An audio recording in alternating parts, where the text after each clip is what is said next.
Welcome back, everybody, to the second installment of the Wide World of Wellness. I'm your host, Elton Christensen. Today I want to talk about trauma response and trauma behaviors. As we established in the last episode, trauma sucks.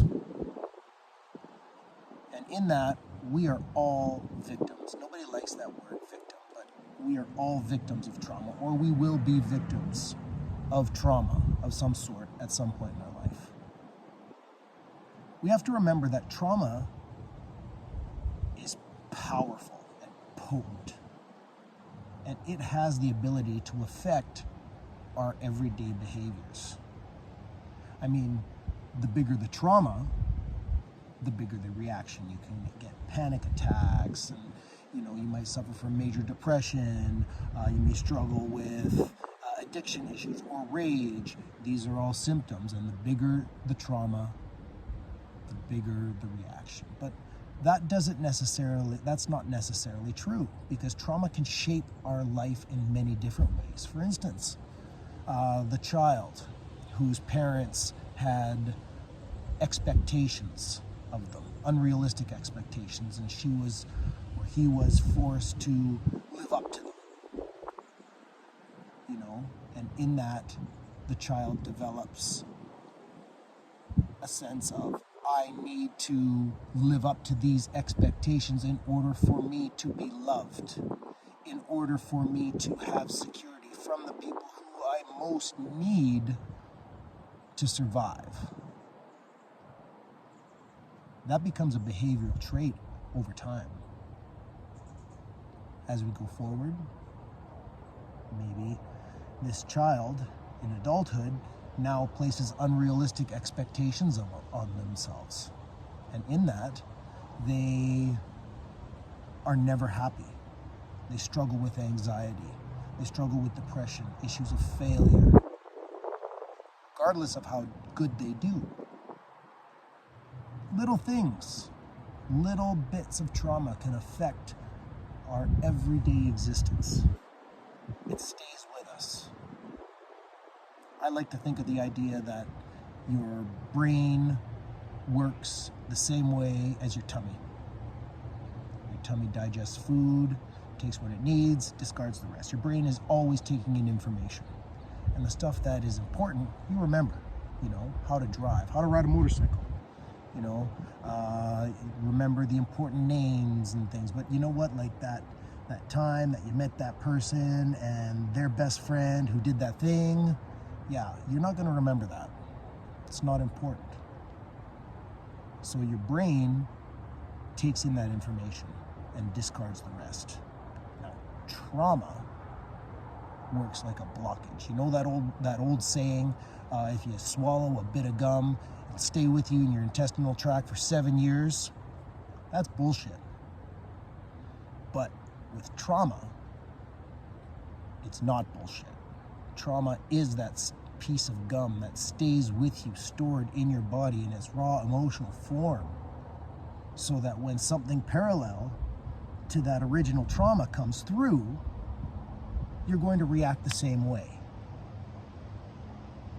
In similar instance, when somebody who is scared, they've been in an abusive relationship, and now they're faced with something similar, and instead of standing up for themselves or asserting their rights, they start to caretake and they start to fawn. Fight, flight, and fawn. Those are the three main reactions to trauma. Finding out what's yours is important. But with all of that said, everybody's experience, everybody's symptoms are different. They're all unique. I can't tell you what is, your symptom. That's something that you need to figure out. It helps to talk. In the last installment, I talked about going and talking with somebody. And it's true, that's where it begins. Start talking about it. Talk about the anxiety or the depression or all those things that we are all too ashamed to talk about. Or sometimes we're just too busy to talk about those things. You know, life goes on. We don't have time until they start manifesting in issues that we now need to deal with. Time is a luxury. Time is a commodity. And no amount of money ever bought back a second of time. But in all of that, if we took the time to be with our issues and to acknowledge them and that trauma, because trauma doesn't go anywhere. There is no escaping trauma. There's no getting past it. There's no working through it. Trauma is. And it can affect how we live, but it doesn't have to. We work with it. We hold it. We be with it. We don't just bottle it and move forward and think that it's going to go away, because it's not going to go away. It's going to keep coming back until one day you realize, oh my God, I'm overwhelmed. I can't function right now. What's going on? Acknowledging that it happened is important. Nobody wants to be a victim, but we're all victims. So don't be afraid to admit it. Examine your behaviors. If they're not suiting you, well, maybe we need to talk about why. Oftentimes, these behaviors are not our fault. I mean, we make our own choices, but we are also directed based on our experiences. And if our experience is one of trauma, well, that is going to send us down a road of choices that we have, and a road of choices that we could have become eliminated. With all of this said, and I want to reiterate, everybody's experience is their own. But that doesn't mean you got to do it alone.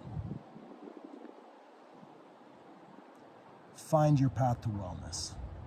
There's a wide world of it out there, so explore it.